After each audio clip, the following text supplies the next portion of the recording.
Belovedness as alchemy. NPI's annual gathering was created as a place of learning, scholarship, fellowship, elevation, refinement, and healing. We come together at a threshold moment where the systems, processes, and institutions we have counted on to provide stability and predictability are breaking down. We are moving quickly from a time of increasing complexity and interdependence to a time of chaos and massive destabilization. Futurist James Kosko called this phenomenon BANI. BANI stands for brittle, anxious, nonlinear, and incomprehensible. It encapsulates well the inner state of leaders trying to make meaning of all that is happening and plot a course forward. When you look up advice about how to lead in chaos, all of the advice suggests that it's a moment in time, that it's a crisis. But I would suggest chaos is the new black. As such, we're going to need very different transformational capabilities than the earlier competencies we relied on. This is just a glimpse of the history of leadership development as it sought to prepare leaders for a different kind of world.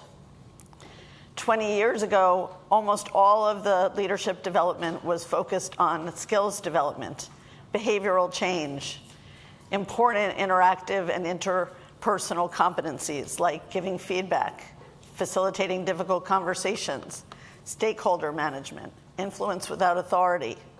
We were asked to help organizations define their purpose and get alignment on their mission. And we started to see the introduction through MIT of systems thinking into organizations. All of that proved useful, but insufficient. As things got more complex, we had to widen the lens of what we were helping executives to do. We had to help them have change agility and adaptive capacities. We had to help them innovate. We had to help them have greater degrees of emotional intelligence and be able to build trust and psychological safety on their teams. We had to help them with customer centricity and an enterprise mindset and diversity and inclusion. I would suggest that, again, we are on the threshold where those competencies will be necessary but insufficient. In a BANI world, we need to help people mystically, transformationally. We need to help them emergently. So one of two things will happen, and you'll see this in your client systems, I'm very sure.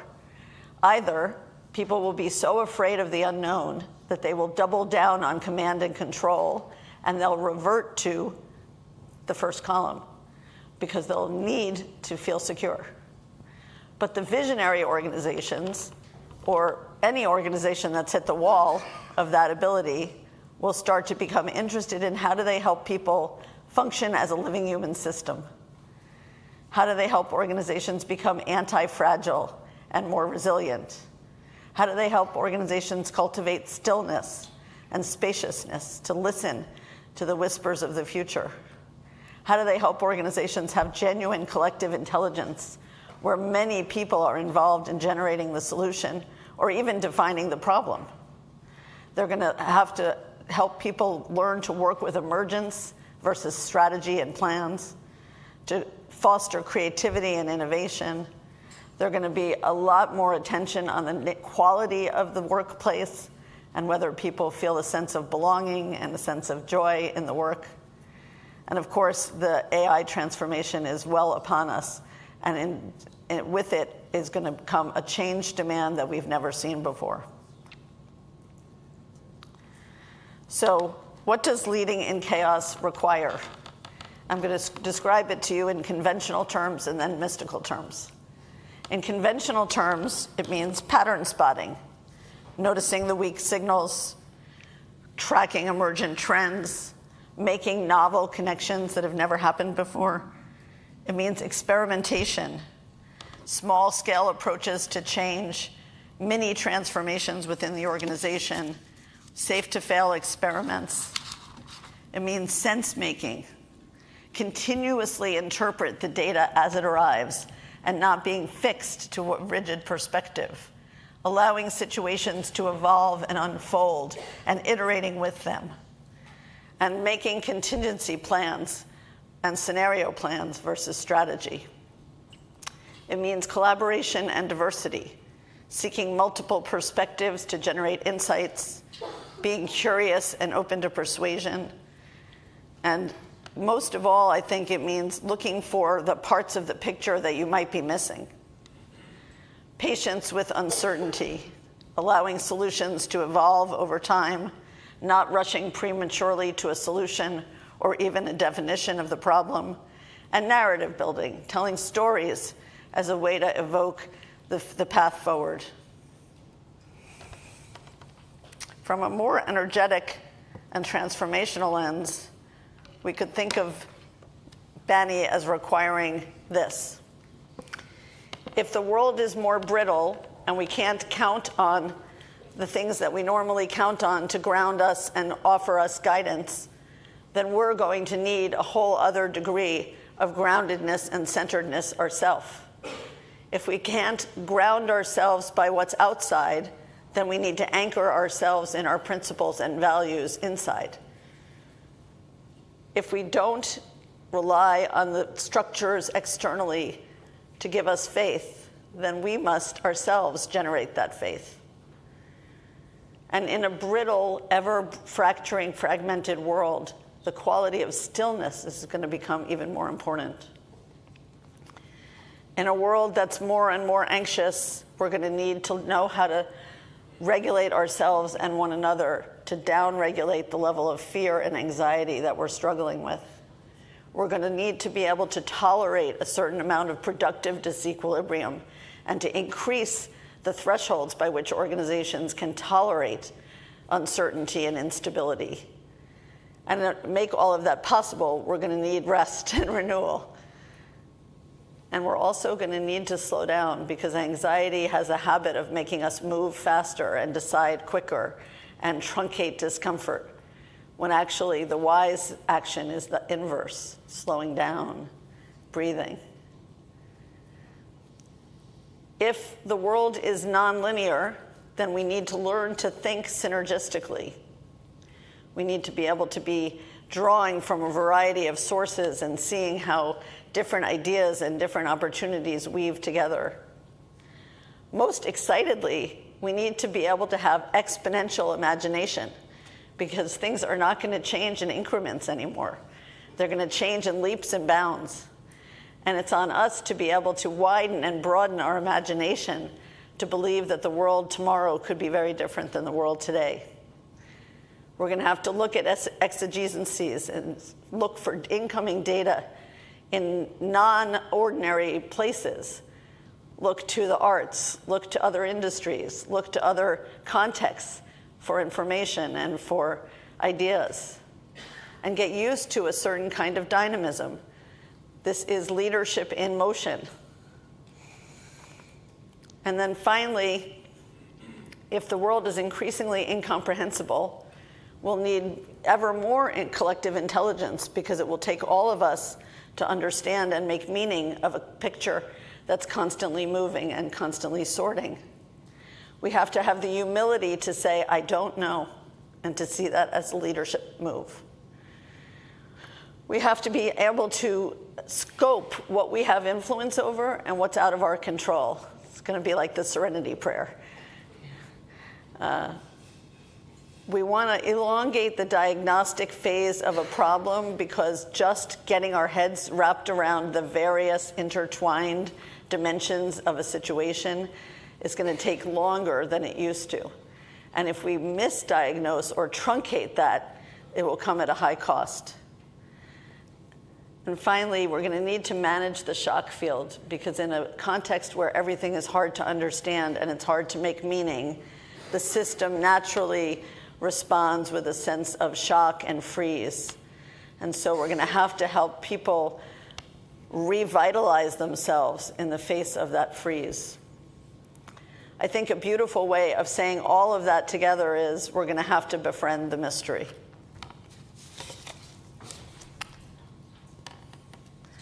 So,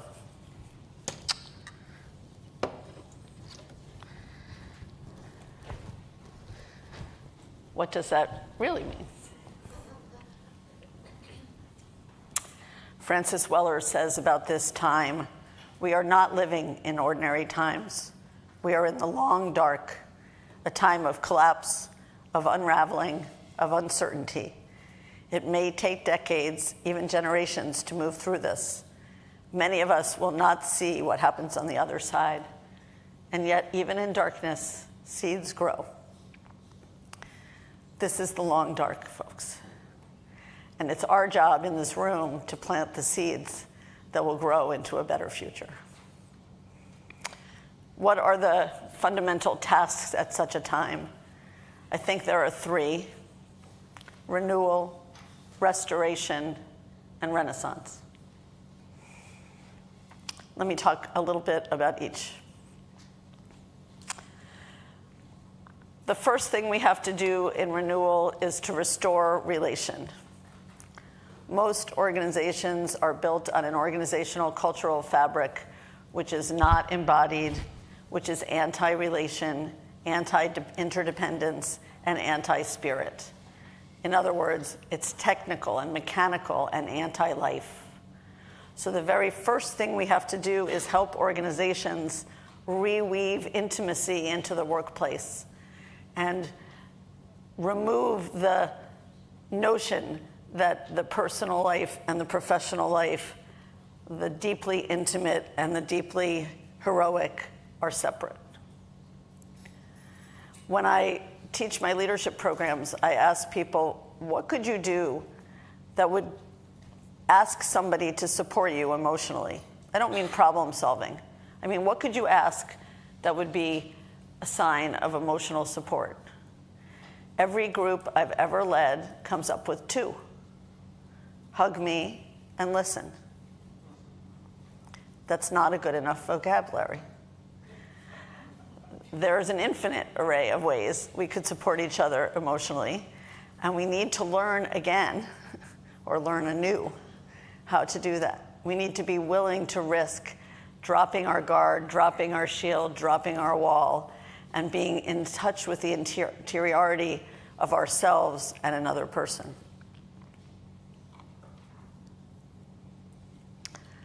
I had this notion last week that we should build nests inside companies.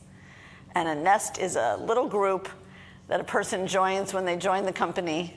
They get assigned to a nest, and the nest walks with them all the days of their tenure in that company, and accompanies their hardships, and accompanies their triumphs, and accompanies their life's milestones, and accompanies their longings. And that just by building such a nest, we would start to create pockets of intimacy and connection and community inside of organizations. And I imagined that when somebody was hired, they would share with their nest on their first time at the meeting of the nest their life narrative. And we've seen over and over and over that when somebody shares the story of their life, a few things happen. One, they feel widely accepted. It's so de-shaming when you take time and people listen to the walk that you've walked and the hardships that you've faced and the struggles that you've had. Secondly, the group naturally and organically loves the person, because it's impossible to hear of somebody's crucible moments and triumphant moments, to hear of their tender heart and their sweetest moments of aloneness and longing, and not come to care for them.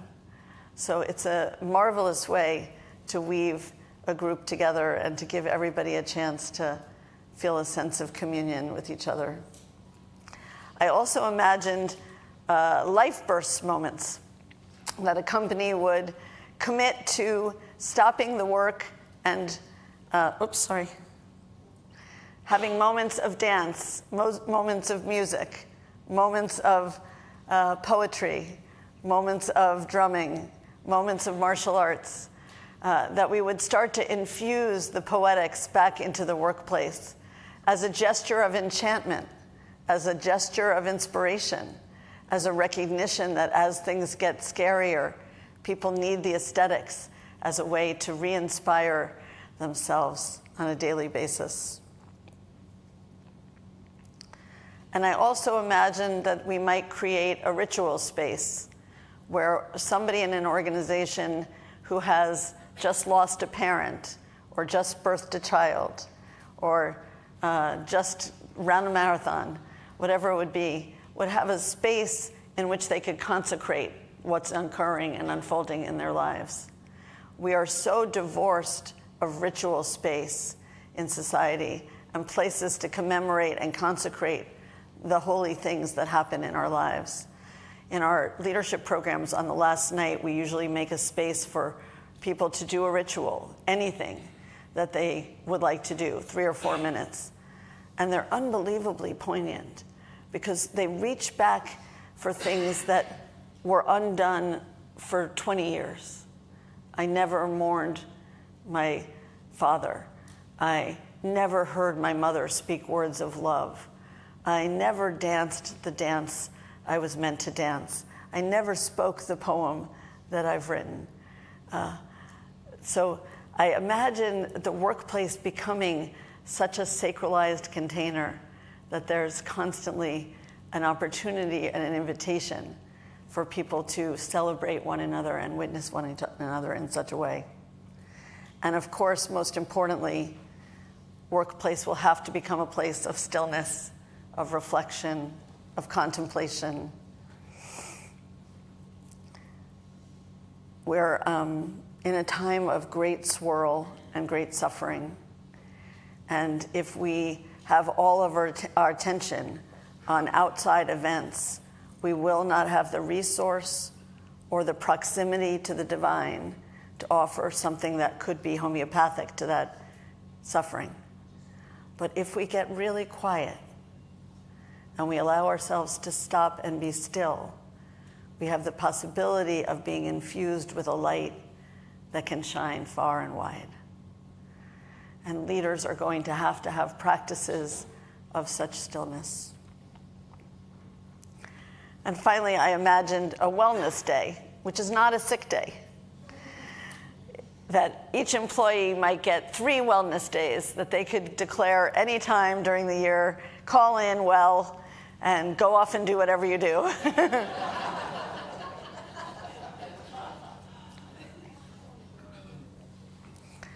So renewal is the first pillar. Renewal through friendship, renewal through community, renewal through belonging, renewal through the arts, and renewal through quiet. The second extremely important pillar of this time is restoration.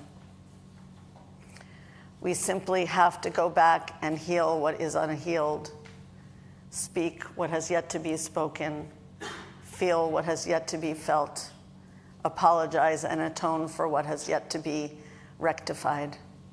It is the work of our generation to turn towards the trauma, personal, family, ancestral, and collective, and begin this alchemical process of metabolizing hundreds of years of violence. I've had the privilege of doing 1,000 trauma screenings of some of the most successful people on the planet. And I can tell you with great certainty that there is hardly anyone whose life has not been touched by trauma. What I mean by trauma is any event that's overwhelming and impossible to process at the moment that it's happening. Any time I have to go numb and dissociate in order to metabolize what's happening to me. Examples of trauma there are many, but I'll name some only because I think it's important that we start being comfortable and we stretch our ability to tolerate talking about these things. Alcoholism, domestic violence, sexual abuse, colonialism, poverty, forced migration, the death of a parent, an illness in the family, Parents whose parents were so wounded that they didn't express love, and as a result, the parents themselves cannot mirror or celebrate or attune to their child. Racism, anti-Semitism, homophobia. These are the scars of the human fabric that have gone too long unaddressed. Why does this matter in a leadership context? Because these things have enormous impact on the way people behave in the workplace. They're shut down, they're angry, they're reactive, they drive themselves too hard, they drive one another too hard, they micromanage, they create conflict all around them, they intimidate people, they don't have the courage to speak up, they won't ask for what they need. On either end of the spectrum, too aggressive or too docile, we see frozen life expressing itself with the past just repeating itself. So it's on us, all of us, to make the workplace a place of healing and restoration. My friend Shai Tubali says, when we allow trauma to become a doorway, it leads not back into pain, but into deeper life. When we allow trauma to become a doorway, it leads not back into pain, but into deeper life. Because we're so traumatized, we have a pandemic of superficiality. We're operating with one another in anti-intimate ways because we're guarding the hurt in our heart. When we can create safe harbors where that hurt is welcome, then life starts to penetrate us at a whole other level. And only from that imminent, fully embodied place do we have the possibility of creating novelty and beauty and joy. My friend Bayo Akomolafe, Nigerian philosopher, says this: the easier thing to say about the goings-on today would be to gently insist that everything is going to be all right eventually. The difficult thing to say might be to insist that everything is going to get a lot worse now, and that by doing your part, we can slowly resist the convergence of forces making our planet even more dangerous and lining the skies with fonts of war. But I want to say the rare thing, not the easy thing or the difficult thing. And that is to say that when things get hard, rigid, and imperviously solid, cracks are the first responders. Cracks are not simply ruptures to be feared or repaired.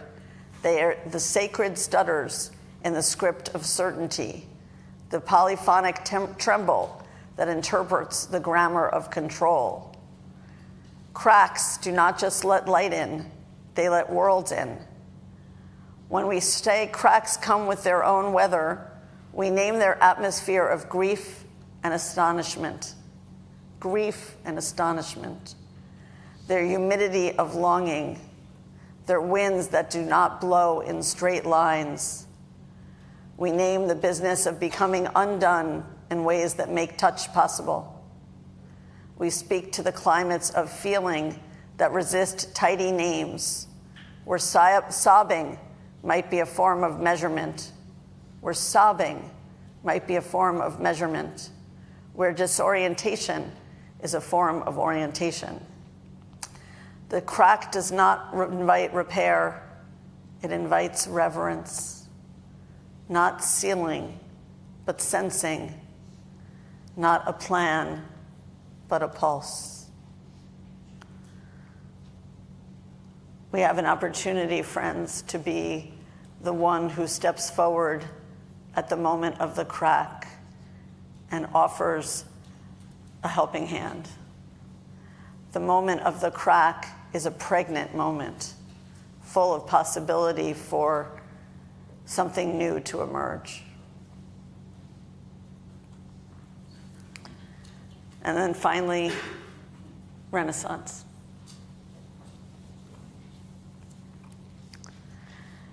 A simple way to say this is, it's all about love.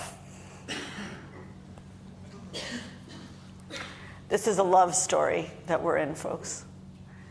And the invitation of this week is to burst your heart open to new levels of love. I mean love in a radical sense.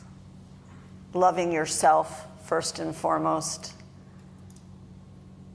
Loving each other. Loving the stranger. Loving the other. Loving life.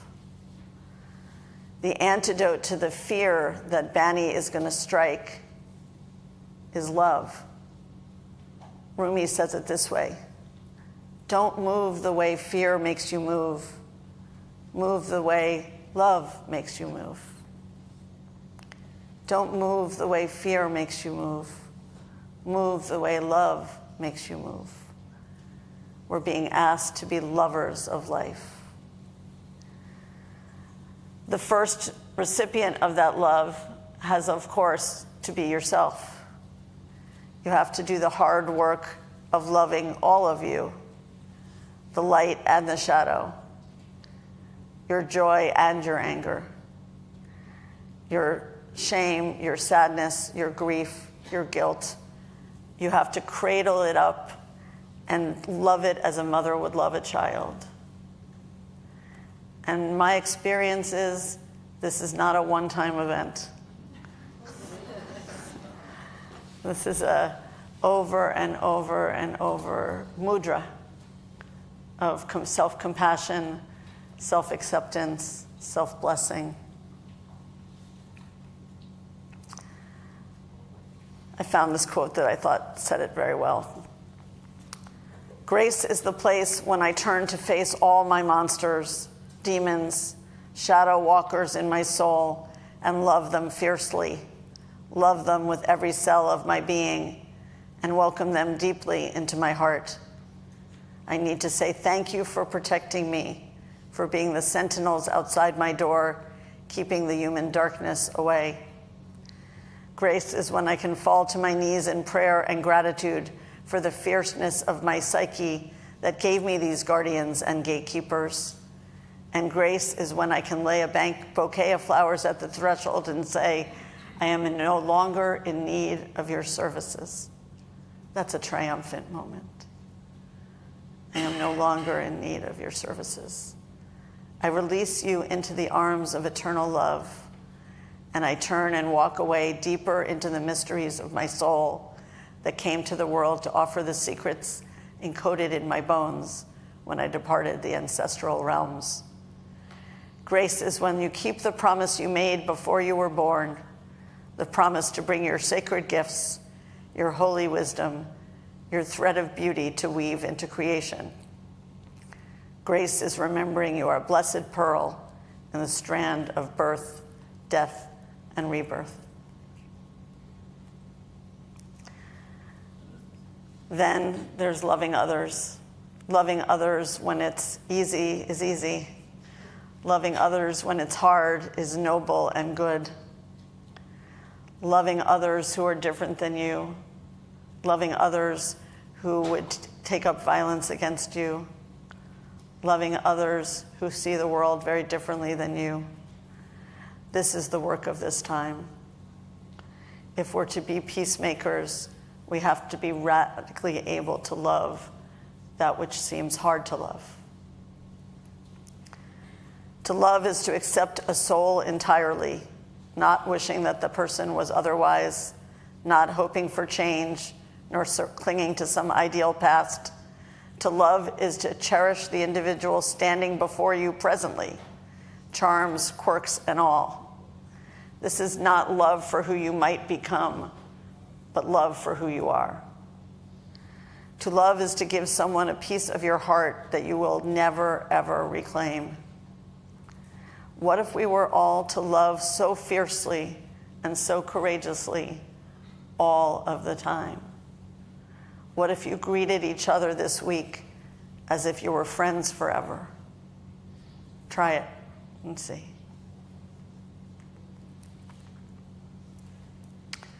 So, as a practitioner, it's my job to sharpen my tool set, to polish my instrument. This is a week of refinement because all of us care for the world and hope that we can contribute to making something gentle and something good. It starts with you. You are the instrument of the change that you will make.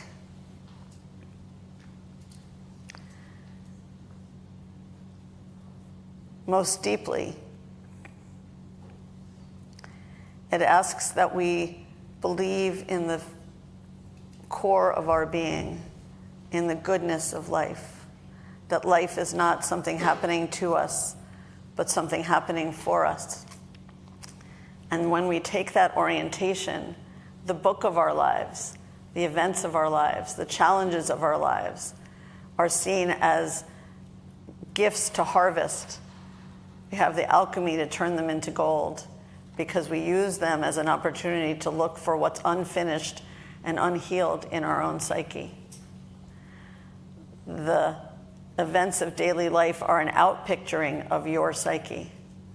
So to the degree that you can investigate what in you is being activated by whatever triggers you or whatever is hard for you or whatever you struggle with, you can alchemize daily life to be a resource for your own healing and transformation.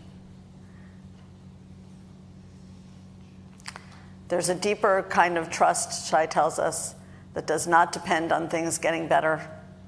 It is the trust that even if the world shatters, the goodness of life remains unshaken. We are being asked to be the ones who remember this truth, that God is good. We are the ones who are being asked to remember the eternal flame does not go out. We are the ones who are being asked to remember love. In the long run, this is a devotional game. Change is as much devotional as it is psychological. It is out of love that we ultimately reshape our lives. It is a matter of discipline, a word which, as I tell most of the people I work with, has the same root as the word disciple. In other words, to what will we be devoted? What is it that we will love and serve? This is a week that gives you a chance to ask these questions. To what will I be devoted? What will I love and serve? The heart is the most reliable guide when the world feels chaotic to come full circle. It doesn't just feel, it knows. And through its wisdom, you can find meaning even in the darkest silence. This is a love game, everybody. Thank you very much.